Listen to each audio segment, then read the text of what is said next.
The summer I turned pretty, why we can't stop watching Belly's beautiful mess. I don't know what Belly's life holds for her next, but I do know one thing: it's going to be another season filled with soft summer light, Taylor Swift soundtracks, and that familiar feeling of carefreeness we all crave when we think of summer. Hi, I'm not Lola Tongue, but this piece is brought to you by her campus. Isabel Belly Conklin turned pretty 3 seasons ago, and since then, she's lived inside the kind of coming-of-age story that feels equal parts comforting and chaotic. From the moment she walked out of her childhood and into the middle of that complicated love triangle between 2 brothers, Jeremiah and Conrad, her world changed. She grew up with them, spending summers at their mother Susanna's beach house with her own mom and brother, Stephen. That beach house wasn't just a backdrop, it was where Belly's innocence met heartbreak, where laughter mingled with loss, and where she learned that growing up is rarely as romantic as it looks in slow motion. As the summer I turned pretty unfolded, we saw everything unravel and rebuild, over and over. Susanna's cancer became the emotional heartbeat of the series, shaping each character's choices long after her passing. Belly's life turned into a mix of grief, guilt, love, and confusion, a constant tug-of-war between what's right and what feels right. And through it all, her back and forth between the Fisher brothers has played out like a never-ending ping-pong match that somehow keeps us glued to the screen. By the time we reach the 3rd and final season, Ellie nearly marries Jeremiah.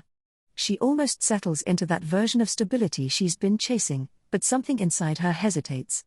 On a whim, she calls off the wedding and takes off to Paris to find herself. That impulsive decision, equal parts reckless and brave, feels like the perfect ending for a girl who's always followed her heart, even when it leads her straight into trouble. And that's where we're left, at the edge of the finale, wondering what comes next. The infuriating, fascinating chaos that is Belly Conklin. Let's be honest, Belly's life choices can be downright frustrating. She's impulsive, indecisive, and sometimes impossibly naive. Every episode seems to come with at least one "why would you do that?"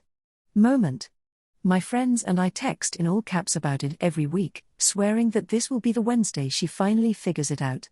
But, of course, she never quite does. Still, we keep watching. It's easy to sit on our couches and spot every mistake she's about to make. We can see where things go wrong long before she does. It's like watching your younger self walk into something you wish you could stop, but you can't. Because if she made the right choice every time, she wouldn't be Belly anymore. That's the part that makes her real. Her choices, however messy, are true to who she is. The show gives her space to mess up, to learn, to grow in awkward, uneven ways. That's what your 20s are supposed to be about, making mistakes that later make sense. It's infuriating and freeing all at once.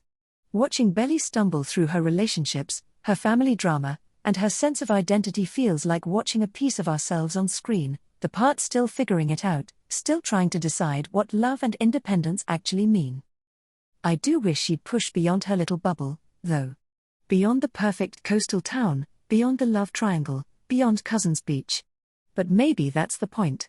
For Belly, Cousins is more than a place, it's a metaphor for comfort, nostalgia, and the bittersweet pull of the past. It's hard to leave something that feels like home, even when you know you should. Why we're all hooked, even when we pretend we're not.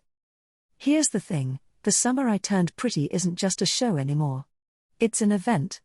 A ritual. Every week, I find myself, and almost everyone I know, counting down to new episodes. It doesn't matter if we love it, hate it, or love to hate it. We show up.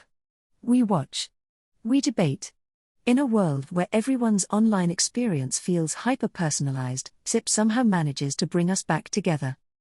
It's watercooler TV for the digital age. We gather on group chats, Twitter threads, and TikTok comment sections to laugh, cry, and argue about Team Conrad versus Team Jeremiah, and, occasionally, Team Belly should focus on herself. It's reminiscent of that shared excitement we used to have for Twilight or The Vampire Diaries. Remember when love triangles ruled the world? This show brings that feeling back, the late-night fangirling, the endless who should she pick debates, and the nostalgic ache of caring way too much about fictional characters. Love triangles have always been emotional bait, but SIP makes them feel personal. We see ourselves in the tension between comfort and curiosity, in the pull between who loves us and who challenges us. The symbolism of choosing between Jeremiah and Conrad. Every fan knows that picking a team isn't really about choosing a boy, it's about choosing a path. Jeremiah is warmth, safety, predictability. He's the sunset version of love, easy and open-hearted. Conrad is the storm, quiet, complicated, and endlessly magnetic. He represents the kind of love that hurts a little because it matters too much. Whichever way Belly goes, she's not just choosing a person. She's choosing a future. If she ends up with Jeremiah, her life takes one road, gentle, stable, maybe even ordinary. If she chooses Conrad, it's a different journey, messier, riskier, but perhaps deeper.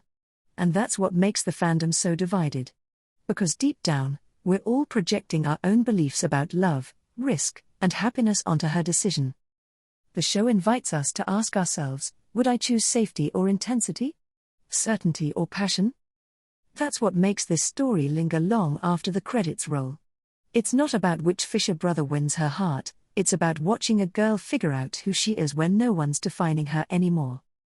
The beauty of imperfection. The Summer I Turned Pretty has never claimed to be a perfect show. It's full of clichés, convenient coincidences, and moments that make you yell at your screen. But that's also what makes it so addictive. Sometimes, we don't need a perfect show. We just need one that feels. It's rage bait, yes. It's melodramatic, yes.